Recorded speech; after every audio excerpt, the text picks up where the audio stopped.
नमस्कार दोस्तों, कैसे हैं आप? आई होप कि आप सब अच्छे होंगे। दोस्तों, स्वागत है आपका आपके यूट्यूब चैनल सुपर टीच में। आज के इस वीडियो में हम बात करने वाले हैं मध्य प्रदेश आईटीआई टीओ का एग्ज़ाम होने वाला है, तो कोपा ट्रेड में आने वाले महत्वपूर्ण प्रश्न 100 प्रश्नों पर हम डिस्कस करेंगे। क्या है 100 प्रश्न, क्या क्या आपको पढ़ना है, किन टॉपिक पर ज़्यादा ध्यान देनी है, वो सारी चीज़ें हम इसमें देखेंगे। चलिए शुरू करते हैं बिना किसी देरी के। सबसे पहले ये बता दें कि ये प्रश्न आए हुए हैं इससे पहले जो एग्ज़ाम्स हुआ था। दोस्तों, बैकग्राउंड इग्नोर करिएगा, बहुत हल्ला हो रहा है आसपास। तो चलिए देखते हैं सबसे पहला प्रश्न। पहला प्रश्न है, बहाई मसरी कुल अधकर, जिसे लोटस टेम्पल के नाम से जाना जाता है, भारत में कहाँ स्थित है? तो ये स्थित है फ्रेंड्स नई दिल्ली में। अगला प्रश्न है, निम्नलिखित में से कौन सी रबी की फसल है? ऑप्शन है कपास, ज्वार, गेहूं और मिर्च। तो रबी की फसल है फ्रेंड्स, और दिए गए ऑप्शन में से गेहूं, क्योंकि जो रबी की फसल होती है उसकी जो बुआई की जाती है वो की जाती है अक्टूबर नवंबर में। तो यहाँ पे पूछा गया है कि रबी की फसल की जो कौन कौन सी फसल, तो अक्टूबर नवंबर में जाहिर सी बात है गेहूं वगैरह बोए जाते हैं। गेहूं, चना, मटर, तो ये सारी चीज़ें अक्टूबर नवंबर में बोई जाती है और इन फसलों को रबी की फसल कहा जाता है, इसलिए ऑप्शन सी इसका सही आंसर हो जाएगा। नेक्स्ट क्वेश्चन है, Indian bureau of mines report 2018 के अनुसार निम्नलिखित में से भारत में सबसे बड़ा अभ्रक उत्पादक राज्य कौन सा है? ऑप्शन है महाराष्ट्र, कर्नाटक, आंध्र प्रदेश और पश्चिम बंगाल। तो सबसे बड़ा अभ्रक उत्पादक राज्य जो है वो है आंध्र प्रदेश। अगला प्रश्न, सचदेव निम्नलिखित में से किस पेशे से संबंधित है? पद्मा सचदेव जो हैं वो किस पेशे से संबंधित हैं? ऑप्शन है कवि, लेखक, राजनीतिक, पत्रकार या गायक। तो पद्मा सचदेव जो थे वो एक कवि भी थे और एक लेखक भी थे, poet and writer. Option number A इसका सही आंसर हो जाएगा। अगला प्रश्न है, 1984 में किसके नेतृत्व में बहुजन समाज पार्टी का गठन किया गया था? तो सन 1984 में ऑप्शन है श्यामा प्रसाद मुखर्जी, कांसीराम, दूसरा सुंदरलाल बहुगुणा या मुलायम सिंह यादव, जिसका आंसर हो जाएगा दोस्तों कांसीराम। 1984 में कांसीराम के नेतृत्व में बहुजन समाज पार्टी का गठन किया गया था। अगला प्रश्न है, ओजोन परत क्यों महत्वपूर्ण है? तो ओजोन परत जो है यह परावैंगनी विकिरण से पृथ्वी की रक्षा करती है, इसीलिए महत्वपूर्ण है। अभी हम देख रहे हैं जो जनरल नॉलेज के प्रश्न आते हैं, जो टीओ का एग्ज़ाम होता है friends, ITI TO training officer का, तो इसके अलग अलग ट्रेड होते हैं। इलेक्ट्रिशियन हो गया, फिटर हो गया, डीजल मैकेनिकल हो गया, स्टेनोग्राफर के भी इसमें अलग से ट्रेड रहते हैं, तो वो हो गए। ऐसे ही कोपा का भी एक होता है। तो सब में जो प्रश्नों की संख्या होती है जिसमें से जनरल नॉलेज वगैरह सब में पूछे जाते हैं, इनकी मात्रा क्या होती है? सेम होती है। कहने का मतलब कि 25 क्वेश्चन जो होते हैं वो सारे ट्रेड में एक ही टाइप के पूछे जाते हैं। बाकी बचे 75 क्वेश्चन तो वो आपके ट्रेड से पूछे जाएंगे। जैसे आपने इलेक्ट्रिशियन से आवेदन किया है तो इलेक्ट्रिशियन के क्वेश्चन पूछेंगे। अब 25 नंबर में जो पूछे जाते हैं वो है general knowledge, computer, reasoning, science और मैथ। तो इन 5 विषयों से 25 नंबर में जो 25 नंबर के प्रश्न होते हैं, तो इन 5 विषयों से उसमें प्रश्न पूछे जाते हैं। तो अभी हम देख रहे हैं सामान्य ज्ञान के प्रश्न, तो वही सामान्य ज्ञान जो 25 नंबर में पूछे गए या पूछे जाते हैं, तो वो हमने देखा। अब हम देखेंगे जो साइंस के प्रश्न हैं। तो साइंस के प्रश्न है, इसमें जनरल साइंस रहता है, ज़्यादा डीप क्वेश्चन नहीं पूछा जाता। नॉर्मल आप general science, general knowledge, general math, आप इजी लेवल का क्वेश्चंस रहता है जो 25 का रहता है। पढ़ना आपको वहाँ पे पढ़ते जो 75 का पूछता है। अब अगला प्रश्न है, छठवां नंबर, ओजोन परत क्यों महत्वपूर्ण है, देख चुके हैं हम। यह परावैंगनी विकिरण से पृथ्वी की रक्षा करती है, इसीलिए महत्वपूर्ण है। अगला प्रश्न है, विब्रियो हैजा एक किस आकार का रोगजनक है? ये भी साइंस का प्रश्न है। ऑप्शन है रॉड, सर्पिल, कॉमा या वृत्तीय। जिसका आंसर हो जाएगा, ये विब्रियो हैजा होता है फ्रेंड्स, वो कॉमा आकार का रोगजनक होता है। अगला प्रश्न, पालक में पाए जाने वाले अम्ल का नाम बताइए। ऑप्शन है ऑक्सैलिक अम्ल, साइट्रिक अम्ल, एस्कार्बिक अम्ल या टार्टरिक अम्ल। जिसका आंसर हो जाएगा ऑक्सैलिक अम्ल। पालक में ये अम्ल पाया जाता है, ऑप्शन ए सही आंसर हो जाएगा। अगला प्रश्न है, एनोडाइजिंग की एक मोटी ऑक्साइड परत बनाने की प्रक्रिया है। एनोडाइजिंग किसकी एक मोटी ऑक्साइड परत बनाने की प्रक्रिया है? तो ये है ऑप्शन बी एल्यूमिनियम।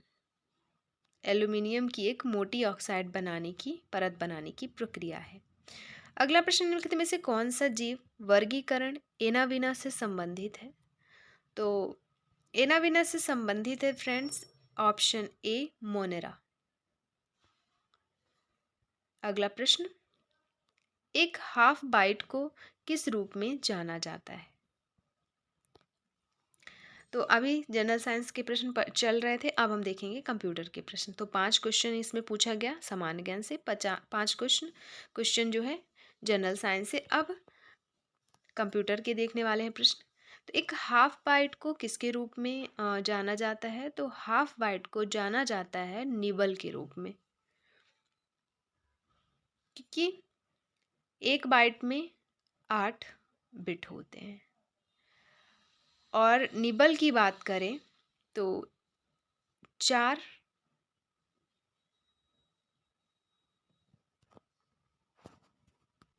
बिट होते हैं निबल में।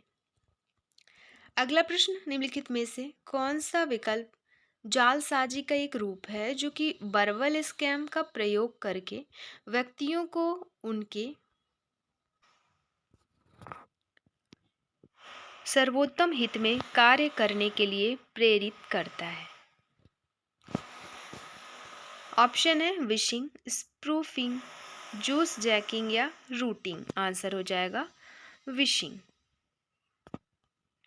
अगला प्रश्न, टीसीपी या आईपी प्रोटोकॉल के सूट से पहले आधुनिक प्रोटोकॉल के एक एकीकरण का परिणाम किस प्रकार का प्रोटोकॉल है? एफटीपी, एसएलआईपी, एचटीटीपी या पीपीपी। आंसर हो जाएगा ऑप्शन बी एसएलआईपी। दोस्तों एसएलआईपी का फुल फॉर्म होता है serial line internal protocol, internet protocol.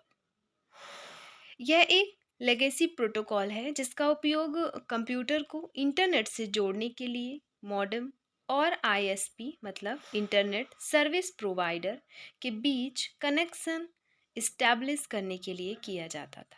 एसएलआईपी protocol IP packet को सीरियल लाइन के माध्यम से सेंड करता है। तो ये है इसका आंसर ऑप्शन बी स्लिप एसएलआईपी।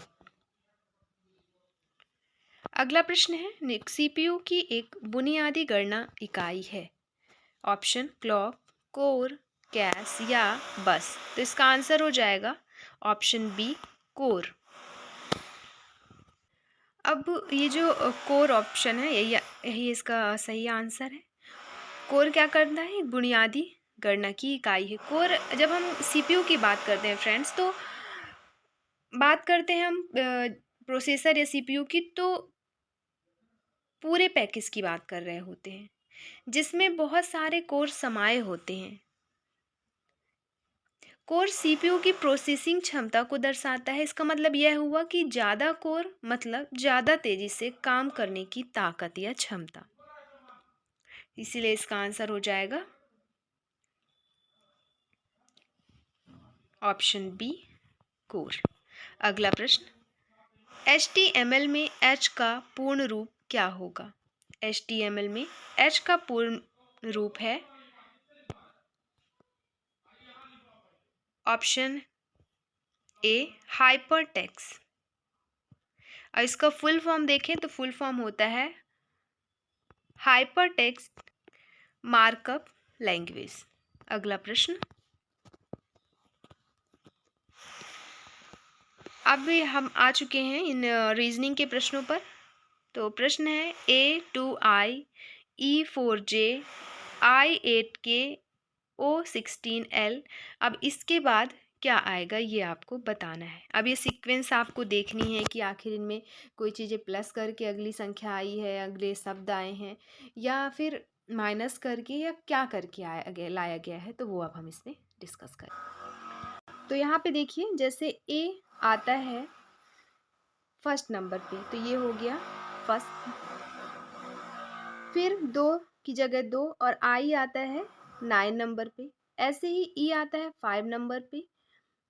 4 आता है 4 की जगह 4 और जे आता है 10 नंबर में। फिर आई आता है 9 नंबर में। फिर 8 की जगह 8 और के आता है 11 नंबर में। ऐसे ही हम लिखते जाएंगे, लिख लिए हम। अब हम देखेंगे इस आखिर इसमें चल क्या रहा है। तो देखें तो 9 के बाद 10, 10 के बाद 11, 11 के बाद 12, तो जाहिर सी बात है +1 हो रहा है सब में, तो यहाँ पे हो जाएगा आपका 12 के बाद 13।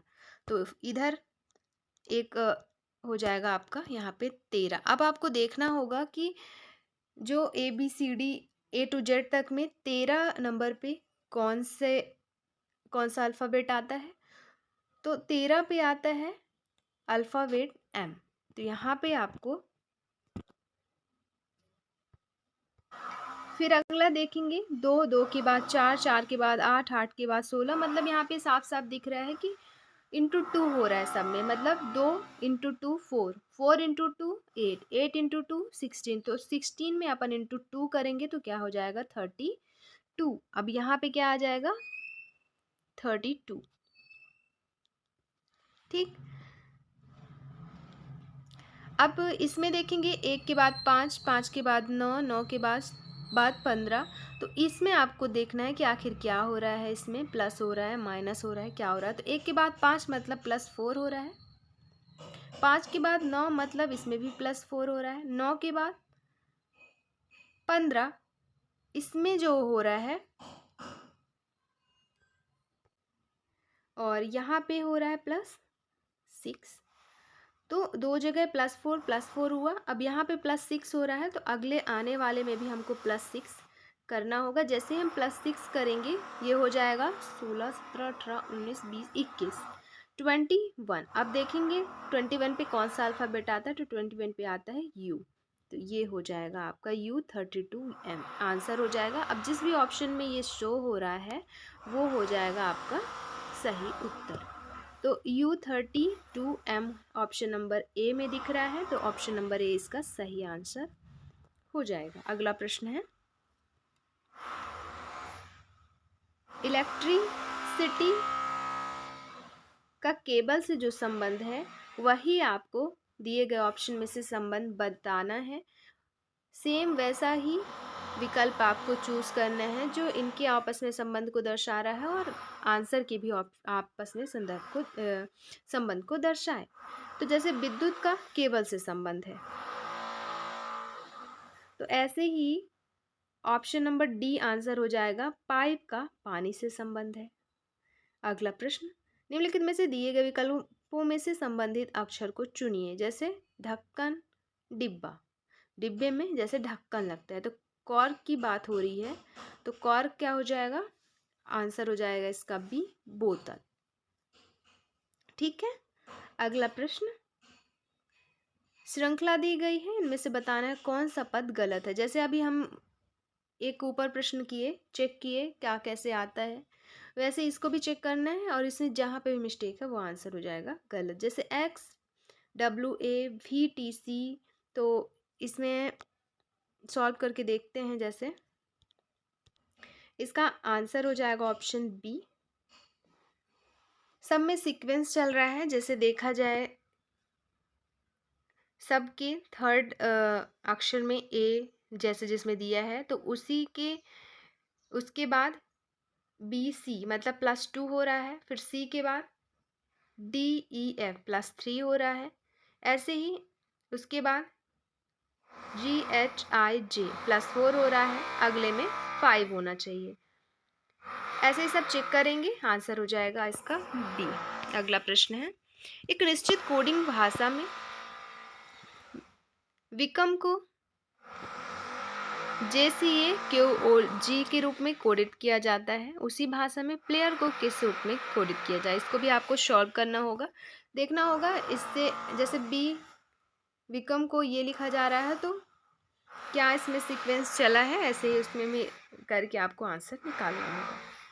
फिर मैथ के क्वेश्चन आ जाते हैं जिसे आपको सॉल्व करना है। सॉल्व करवाएंगे, काफ़ी टाइम हो जाएगा। अभी हमको पूरे 100 प्रश्नों पर चर्चा करनी है, 100 प्रश्न हमको देखने हैं, इसीलिए सॉल्व, अगर आपको इसको सॉल्व भी चाहिए तो आप कमेंट में बताइएगा, हम अलग से प्रश्नों को सॉल्व करवा देंगे। रीजनिंग का भी डिटेल्स में जो प्रश्न आए हैं उन प्रश्नों को, और मैथ्स को भी।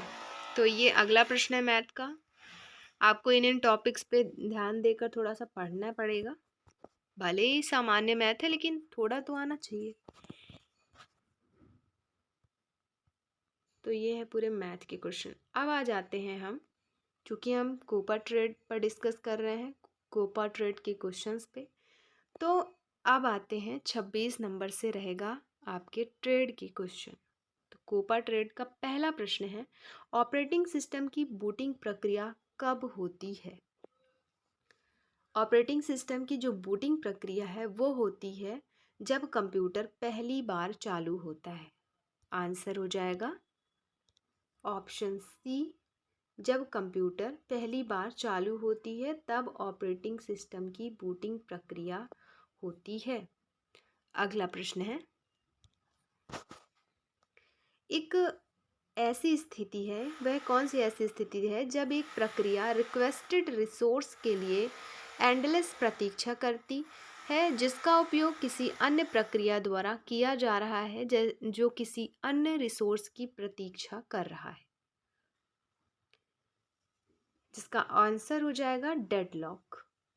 एक डेडलॉक एक ऐसी स्थिति है जो एक प्रक्रिया रिक्वेस्टेड रिसोर्स के लिए एंडलेस प्रतीक्षा करती है जिसका उपयोग किसी अन्य प्रक्रिया द्वारा किया जा रहा है और जो किसी अन्य रिसोर्स की प्रतीक्षा कर रहा है। फिर अगला प्रश्न है, टेक्स्ट आधारित कमांड की पहचान कौन करता है। तो टेक्स्ट आधारित कमांड की पहचान जो है दिए गए ऑप्शन में से ऑप्शन बी सही आंसर हो जाएगा। CLI कमांड प्रॉम्प्ट नहीं करता, डिवाइस प्रबंधन नहीं करता, GUI नहीं करता। आंसर हो जाएगा इसका CLI। CLI का फुल फॉर्म देख लेते हैं। CLI का फुल फॉर्म होता है दोस्तों कमांड लाइन इंटरफेस। इसका मतलब ये होता है कि एक कमांड लाइन इंटरफेस एक टेक्स्ट पर आधारित इंटरफेस है जिसका उपयोग कमांड दर्ज करने के लिए किया जाता है। इसका उपयोग प्रोग्राम चलाने, कंप्यूटर फाइलों को प्रबंधित करने और कंप्यूटर के साथ बातचीत करने के लिए किया जाता है। किसका? CLI का प्रयोग। तो ये रहा इसका फुल फॉर्म, भी आपको पढ़ना है। कंप्यूटर में अक्सर चाहे कोई भी एग्ज़ाम हो, TO बस की बात नहीं हो रही है, MP का कोई भी एग्ज़ाम हो, अदर स्टेट का हो, पूरे इंडिया की बात करें तो भी कंप्यूटर के अगर क्वेश्चन पूछ रहा है तो वहाँ पे 1 से 2, 2 से 4 तक भी कभी कभी पूछ लेता है फुल फॉर्म। तो इम्पॉर्टेंट चीज़ों का फुल फॉर्म ज़रूर आपको पढ़ना है। एक वीडियो में हम अलग से सिर्फ फुल फॉर्म करवा देंगे क्योंकि जो जो पूछे जाते हैं अक्सर उन पर एक वीडियो बना देंगे। अगला प्रश्न है, किस ऑपरेटिंग सिस्टम की प्रोसेसिंग उन अनुप्रयोगों के लिए सबसे उपयुक्त है जिसमें बड़ी मात्रा में कंप्यूटिंग की आवश्यकता होती है, जैसे पेरोल, पूर्वानुमान आदि। इसका आंसर हो जाएगा option B, batch processing OS। दोस्तों बैच प्रोसेसिंग OS में होता ये है कि इसका प्रयोग कंप्यूटर समय समय पर उच्च मात्रा दोहराव वाले डेटा कार्य को पूरा करने के लिए करते हैं।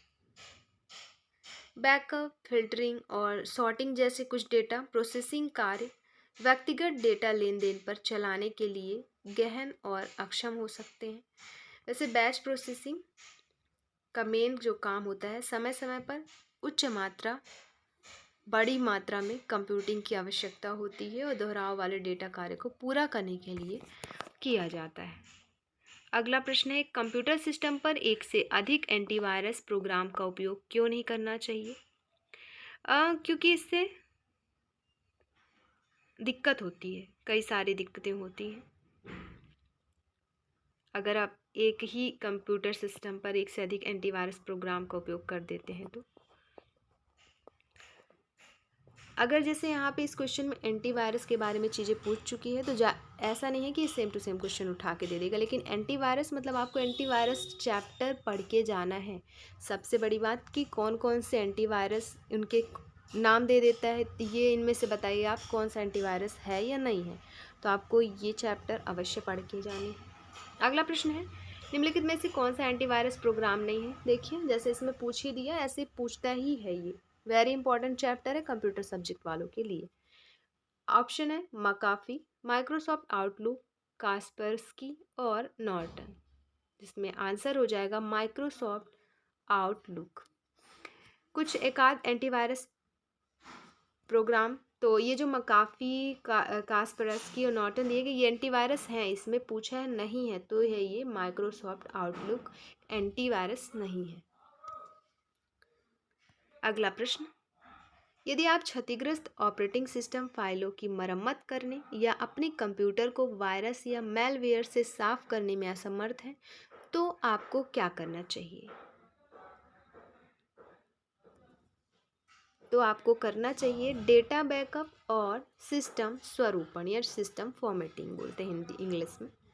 तो डेटा बैकअप और सिस्टम फॉर्मेटिंग, जैसे आपका ऑपरेटिंग सिस्टम आपको मरम्मत करनी है, कंप्यूटर को वायरस या इससे साफ करने में असमर्थ है, तो आपको यही करना है कि एक तो डाटा बैकअप कर लेनी है और सारे सिस्टम को फॉर्मेट कर देना है। अगला प्रश्न, कंप्यूटर सिस्टम में रोम कहाँ पाया जाता है? ऑप्शन है डेस्कटॉप, सीपीयू, फोल्डर या एसएसडी कार्ड। तो ये जो रोम होता है पाया जाता है सीपीयू में। रोम का फुल फॉर्म आपको पढ़ना है, रोम मेमोरी चैप्टर ही आपको अच्छे से पढ़नी है। रोम का फुल फॉर्म होता है रीड ओनली मेमोरी, इसमें कोई चेंजेस नहीं किया जा सकता, सिर्फ रीड कर सकते हैं आप, इसका नाम ही है रीड ओनली मेमोरी। एक होता है रैम, प्राइमरी मेमोरी है रैम रोम, उसका फुल फॉर्म होता है रैंडम एक्सेस मेमोरी। तो मेमोरी चैप्टर पढ़ना ही है, एंटीवायरस चैप्टर पढ़ना है, सॉफ्टवेयर पढ़ना है, आपका ये Excel, PowerPoint, MS Word, सब चीज़ें आपको पढ़नी है। सबसे इम्पॉर्टेंट एमएस एक्सेल, इसको तो बहुत ही अच्छे तरीके से आपको पढ़ना है। अगला है एमएस वर्ड दस्तावेज फाइल एक्सटेंशन में सेव होता है। तो किस फाइल एक्सटेंशन में सेव होता है एमएस वर्ड का दस्तावेज डॉक्यूमेंट आपका? ये होता है फ्रेंड्स .docx या DOC। पहले ये DOC डॉट मतलब .doc में सेव होता है, अब एडवांस वर्जन्स आ गए हैं तो वर्जन की वजह से .docx में अब होता है। दोनों में ही हो सकता है लेकिन अभी ये वाला नया है तो इसमें किया जाता है। अगला है एमएस वर्ड में टेक्स्ट को बोल्ड करने के लिए किस शॉर्टकट की का प्रयोग किया जाता है? तो बोल्ड करने के लिए Ctrl+B का यूज़ किया जाता है, ऑप्शन बी इसका सही आंसर हो जाएगा। अगला प्रश्न, जब हम एमएस वर्ड खोलते हैं तो स्क्रीन पर क्या प्रदर्शित होता है? देखिए जब हम एमएस वर्ड खोलते हैं एमएस वर्ड तो सबसे पहले स्क्रीन पर शो होता है ब्लैंक डॉक्यूमेंट, उस पर आपको काम करना है ना, तो वो सबसे पहले डॉक्यूमेंट ओपन होता है। अगला, वर्ड प्रोसेसिंग में हम किन दो प्रकार की फॉर्मेटिंग का प्रयोग कर सकते हैं? तो वर्ड प्रोसेसिंग में हम एक तो कैरेक्टर अलाइनमेंट का प्रयोग कर सकते हैं, दूसरा पैराग्राफ अलाइनमेंट का प्रयोग कर सकते हैं। किसमें? वर्ड प्रोसेसिंग में। अगला है मानक टूल बार क्या है? तो मानक टूल बार दिए गए ऑप्शंस में से ऑप्शन बी इसका सही आंसर है। सेविंग, प्रिंटिंग, कटिंग, कॉपी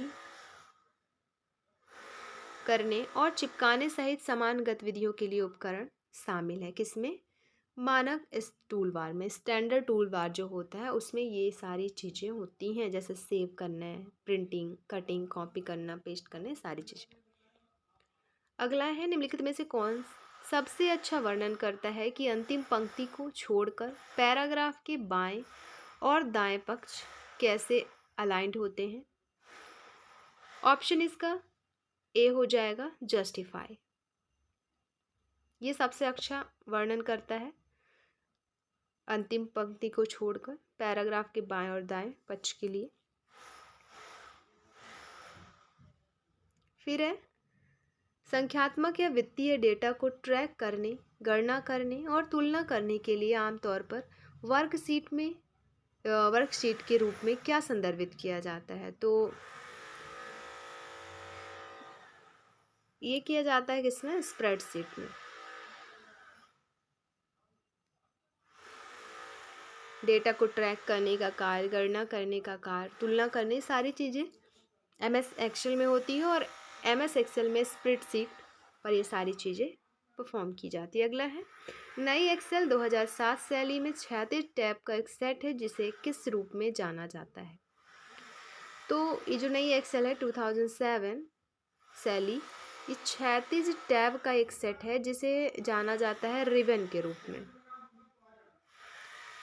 अगला है, एक्सेल कौन से अतिरिक्त एक्सटेंशन आसानी से पढ़ सकता है।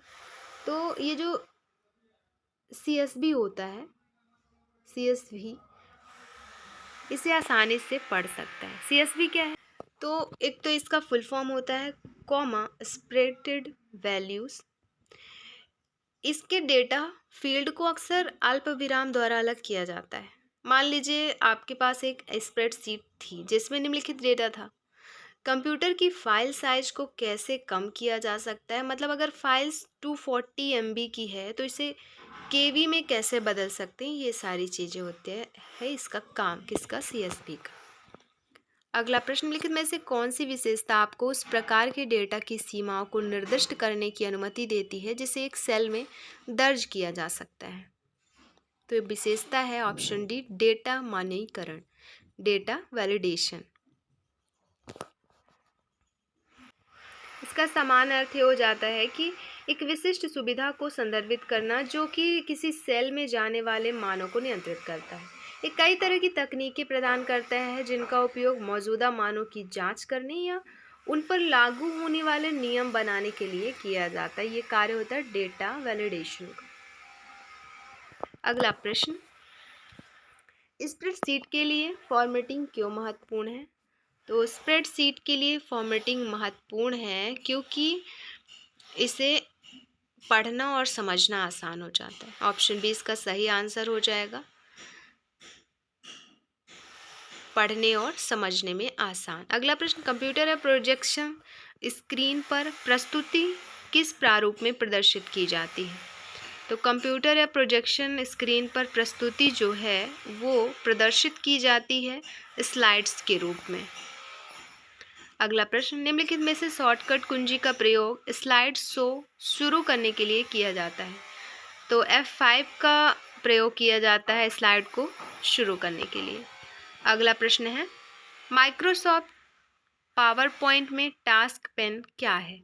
माइक्रोसॉफ्ट पावर पॉइंट में टास्क पेन जो है वो है उपयोगकर्ताओं को इंटरफेस नियंत्रण प्रदान करना ताकि वे दस्तावेजों को संपादित कर सकें। तो दस्तावेजों को संपादित करने के लिए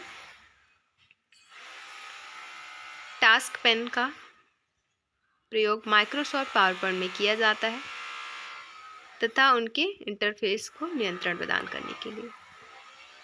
पावर पॉइंट की प्रस्तुति में स्लाइड को प्रस्तुत करने के लिए उपयोग किया जाने वाला विशेष प्रभावों को किस रूप में जाना जाता है। तो ये जाना जाता है ट्रांजिशंस के रूप में। अगला है, स्लाइड्स को एक साथ लिंक करने के लिए किसका प्रयोग किया जाता है। तो स्लाइड्स को एक साथ लिंक करने के लिए हाइपरलिंक का प्रयोग किया जाता है। अगला प्रश्न है, MySQL, ओरेकल और SQL सर्वर सहित महत्वपूर्ण रिलेशन डेटाबेस मैनेजमेंट सिस्टम द्वारा कौन सी क्वेरी लैंग्वेज का व्यापक रूप से उपयोग किया जाता है। दोस्तों इसमें है ऑप्शन बी एसक्यूएल। एसक्यूएल जो होता है उस क्वेरी लैंग्वेज का व्यापक रूप से उपयोग किया जाता है। इसका फुल फॉर्म देखें तो फुल फॉर्म होता है इसका स्ट्रक्चर्ड क्वेरी लैंग्वेज। यह एक मानकीकृत प्रोग्रामिंग भाषा है जिसका उपयोग संबंधपरक डेटाबेस को प्रबंधित करने और उनमें डेटा पर विभिन्न संचालन करने के लिए किया जाता है। दोस्तों सन 1970 के दशक के अंत और 1980 के दशक की शुरुआत में संबंधपरक डेटाबेस के लिए एसक्यूएल वास्तविक मानक प्रोग्रामिंग भाषा बन गई है। अगला प्रश्न है एक की मतलब वो कौन सी की है जिसका उपयोग एसक्यूएल डेटाबेस में दो टेबल को एक साथ जोड़ने के लिए किया जाता है। तो फॉरेन की होती है जो दो टेबल को एक साथ जोड़ने के लिए किया जाता है। अगला है तालिका में मौजूदा डेटा को संशोधित करने के लिए किसका उपयोग किया जाता है। तो तालिका में डेटा को संशोधित करने के लिए दोस्तों मॉडिफाई का उपयोग किया जाता है। अगला प्रश्न है क्रिएट डेटाबेस स्टेटमेंट किस उद्देश्य से कार्य करता है। जो क्रिएट होता है वो किस उद्देश्य से कार्य करता है। तो ये करता है एक नया डेटाबेस बनाने के लिए। अगला है एसक्यूएल व्यूज़ का दूसरा नाम क्या है। एसक्यूएल व्यूज़ का दूसरा नाम है वर्चुअल टेबल। अगला प्रश्न है 2 से अधिक जुड़ी संस्थाओं या व्यक्तियों के संग्रह का क्या नाम है।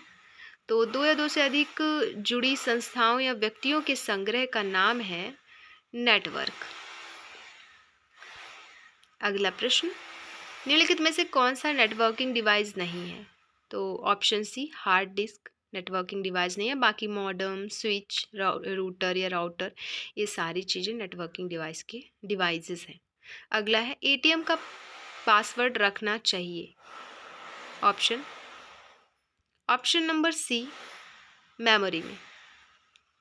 अगला प्रश्न है हार्ड कॉपी प्राप्त करने के लिए किस उपकरण का उपयोग किया जाता है। तो हार्ड कॉपी प्राप्त करने के लिए प्रिंटर का उपयोग किया जाता है। अगला प्रश्न निम्नलिखित में से कौन सा मैक्रो बनाने में दूसरा चरण है। मैक्रो बनाने में दूसरा चरण है दोस्तों मैक्रो को कीवर्ड शॉर्टकट असाइन करना। अगला है बेस 2 में नंबर को कहा जाता है बाइनरी नंबरिंग सिस्टम। अगला कॉल बेस्ड आर्किटेक्चर को किस रूप में जाना जाता है। कॉल बेस्ड आर्किटेक्चर को एटीएम के रूप में जाना जाता है। अगला प्रश्न फाइल क्या है।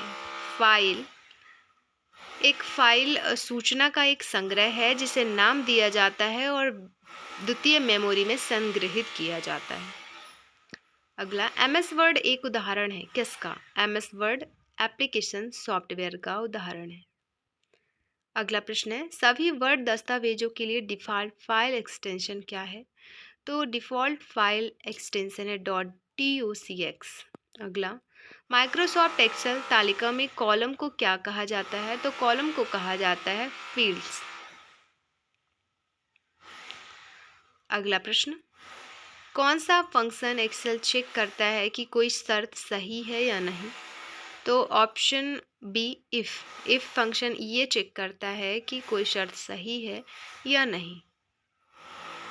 अगला प्रश्न बैंक में एसबी अकाउंट ओपन करने के लिए न्यूनतम एज आवश्यक है। तो न्यूनतम एज 10 साल। अगला प्रश्न फाइल एक्सटेंशन का उपयोग करने के लिए किया जाता है। फाइल एक्सटेंशन का उपयोग क्या करने के लिए किया जाता है। तो इसका उपयोग किया जाता है फाइल के प्रकार को पहचानने के लिए। अगला प्रश्न इंटरनेट से जुड़े प्रत्येक कंप्यूटर को क्या होना चाहिए। तो प्रत्येक कंप्यूटर को एक यूनिक आईपी एड्रेस होना चाहिए। इंटरनेट से जुड़े प्रत्येक कंप्यूटर का एक यूनिक आईपी एड्रेस होना चाहिए। अगला प्रश्न एमएस पावर पॉइंट में सैंड्स के कौन से कॉम्बिनेशंस का उपयोग कॉपी और पेस्ट के लिए किया जाता है। तो कॉपी के लिए Ctrl+C और पेस्ट के लिए Ctrl+V। ऑप्शन डी इसका सही आंसर हो जाएगा। अगला प्रश्न है कंप्यूटर में सॉफ्टवेयर क्या है। सॉफ्टवेयर फ्रेंड्स हार्डवेयर मशीन की क्षमताओं को बढ़ाता है, कंप्यूटर में वो सॉफ्टवेयर है। अगला है MS पावर पॉइंट में क्या शामिल होते हैं, तो MS पावर पॉइंट में शामिल होते हैं स्लाइड्स। अगला प्रश्न, एक डिस्क का कंटेंट जो निर्माण के समय दर्ज किया जाता है और जिसे उपयोगकर्ता द्वारा बदला या मिटाया नहीं जा सकता, क्या कहलाता है वो? Read only. अगला प्रश्न,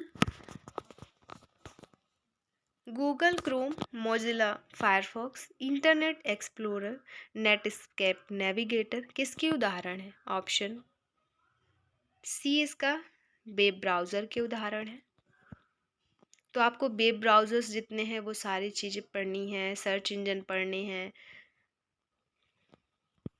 अगला, MS वर्ड में रूलर हमारी हेल्प कर सकते हैं, तो रूलर किस तरह से हमारी हेल्प कर सकते हैं? वो दिए गए सभी विकल्प सही हैं, जैसे टैब सेट करने के लिए, इंडेंट्स सेट करने के लिए, पेज मार्जिन चेंज करने के लिए, तो सभी तरह से मदद कर सकते हैं। अगला प्रश्न है, एक एजेंट जो बैंकिंग सर्विसेज प्रोवाइड करता है, मतलब कि ये ऑप्शन हमने पढ़ा। क्वेश्चन है, व्यवसाय संवाददाता का अर्थ क्या है?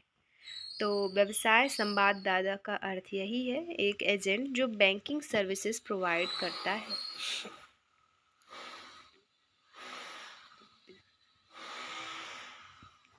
अगला प्रश्न, सभी मैक्रो कीवर्ड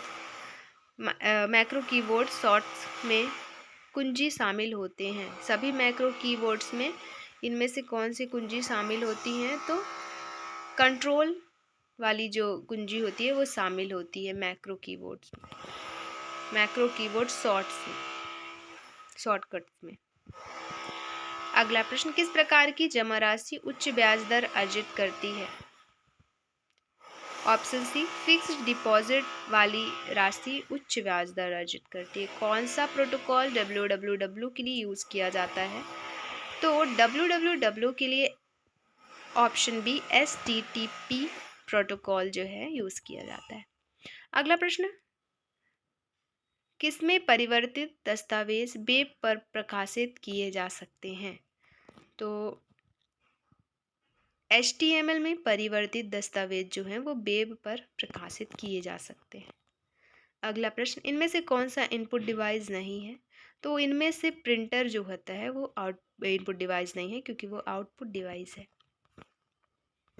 अगला प्रश्न, दूर संचार, आपको इनपुट डिवाइस आउटपुट डिवाइस ये स्पेशल पढ़ के ही जाना है अच्छे तरह से, उनके यूजेस क्या क्या हैं वो सारी चीज़ें। अगला प्रश्न, दूर संचार लाइनों पर डेटा संचारित करने के लिए उपयोग किए जाने वाले उपकरण बताइए। दूर संचार लाइनों पर डेटा संचारित करने वाले के लिए जो उपकरण उपयोग किए जाते हैं वो है मॉडेम। अगला प्रश्न, www के लिए पहला ग्राफिकल मैन नामित किया गया था, तो ये किया गया था मोज़ेक।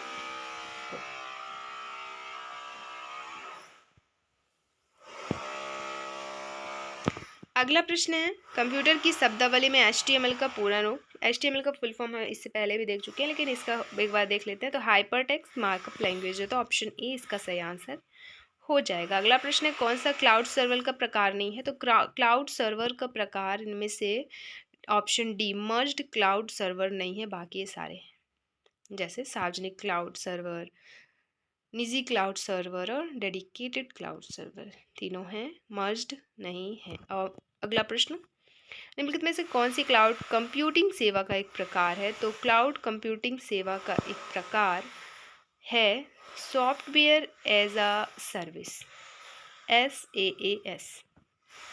अगला,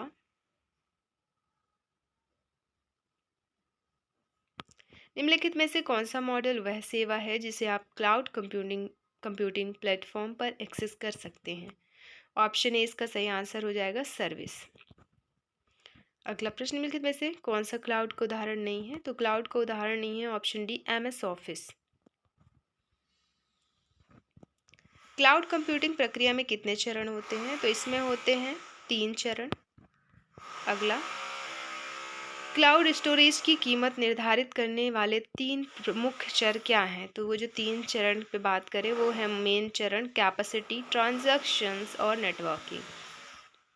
अगला, निम्नलिखित में से कौन सा क्लाउड माइग्रेशन की योजना बनाने के 7 आर में से एक है? वो है रिफैक्टर। अगला, क्लाउड कंप्यूटिंग आर्किटेक्चर किस श्रेणी को एकीकृत करता है? ये करता है घटना संचालित आर्किटेक्चर और सेवा उन्मुख आर्किटेक्चर, दोनों को। पाइथन में कोड ब्लॉक को कैसे निरूपित किया जाता है? तो कोड ब्लॉक को इंडेंटेशन के माध्यम से निरूपित किया जाता है। फिर है अगला, निम्नलिखित कोड स्प्लिट का परिणाम क्या होगा? जैसे ये दिया है यहाँ पे, इसका परिणाम बताना है। Sum equal to 0 for S in a sum plus equal to S print sum, तो क्या आएगा? Option A 10। अगला है, निम्नलिखित बिट कोड का उत्पादन क्या होगा? तो बिट कोड का उत्पादन होगा, जो दिया है list equal to yellow, red, green, pink. Print करना है आपको लिस्ट 3 और 1 को, तो क्या आएगा इसका आंसर? इसका आंसर आएगा रेड एंड ग्रीन।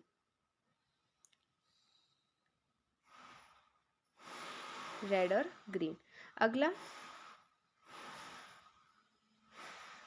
निम्नलिखित पाइथन प्रोग्राम को निष्पादित करने पर कौन सा फंक्शन कॉल किया जाता है? F equal to F double O दिया है, जैसे फॉर्मेट एफ, तो हो जाएगा इसमें /str/कॉम कोष्ठक। फिर ऐसे ही अगला प्रश्न है, निम्नलिखित बिट कोड का उत्पादन क्या होगा? तो बिट कोड का उत्पादन option D yellow, red, pink. Next question है, परिणाम स्वरूप निम्नलिखित जावा कोड क्या उत्पन्न करेगा? ये दिया गया है, इसमें उत्पन्न करेगा option B X, Y, Z. अगला है, निम्नलिखित में से कौन सा फंक्शन हमें वर्तमान में काम कर रहे पाइथन के संस्करण को खोजने में मदद कर सकता है? तो ये कर सकता है ऑप्शन डी system.version/system.version। अगला प्रश्न, परिणाम स्वरूप निम्नलिखित जावा कोड क्या उत्पन्न करेगा? तो ये उत्पन्न करेगा ऑप्शन सी, स्टार ऑपरेटर ने C35 को इंट में बदल दिया, जिसे बिना कास्टिंग के बाइट में अनुवादित नहीं किया जा सकता, इसलिए इस कोड में कोई समस्या नहीं है। तो ये रहे पूरे 100 प्रश्न और डिस्कशन। इससे निष्कर्ष ये निकलता है कि जो भी टॉपिक हमने डिस्कस करी हैं, आपको वो टॉपिक बहुत ही अच्छे तरह से डीपली पढ़ने हैं कंप्यूटर के। 25 नंबर में जो हमने जीके, रीजनिंग, मैथ, कंप्यूटर और साइंस देखे, उन्हें भी आपको पढ़ना है। इसमें से जो साइंस है आप लूसेंट की बुक से पढ़ सकते हैं, उससे बाहर नहीं आएगा। लूसेंट जो जिसमें सारे सब्जेक्ट थे, तो उसमें साइंस वाला पार्ट आप पढ़ सकते हैं। बात रही कंप्यूटर की, तो कंप्यूटर की भी एक अलग से बुक आती है, उससे आप पढ़ लें। मैथ, रीजनिंग सामान्य है, और जीके आप एमपी के भी क्वेश्चन आ रहे हैं, तो एमपी भी पढ़ना है आपको, और इंडिया लेवल का भी पढ़ना है, लेकिन सामान्य जीके पढ़नी। करंट अफेयर नहीं पूछा गया है, तो करंट अफेयर मुझे नहीं लगता पढ़ना। बाकी फिर भी अगर आप करंट अफेयर पढ़ रहे हैं तो अच्छी बात है, आ भी सकता है।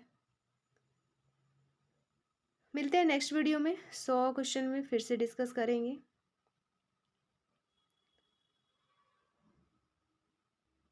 और इस वीडियो में बस इतना ही।